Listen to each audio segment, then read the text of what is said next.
বেশি খাবে, বিরতিহীন ভাবে গাড়ি চালাইলে পারে, ইঞ্জিন যাবে গরম হয়ে, তেলে বেশি খাবে। ড্রাইভার পড়বে ক্লান্ত হয়ে, ড্রাইভার পড়বে ক্লান্ত হয়ে, ধুলো ভেঙে পড়ে যাবে খাদে। বিরতিহীন ভাবে গাড়ি চালাইলে পারে, গাড়ি যাবে গরম হয়ে, মোবিল বেশি খাবে।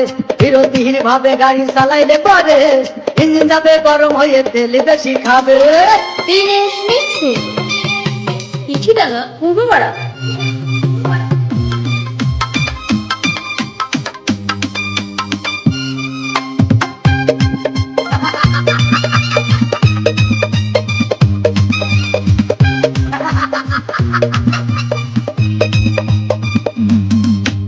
ধীরে ধীরে চালাও গাড়ি, মাথা ঠান্ডা করে, আশির বেশি তুললে গতি পড়বে গিয়ে খাদে। ধীরে ধীরে চালাও গাড়ি, ইঞ্জিন ভালো রবে, আশির বেশি তুললে বেশি অ্যাক্সিডেন্ট হবে। 100 কিলো যাওয়ার পরে 100 কিলো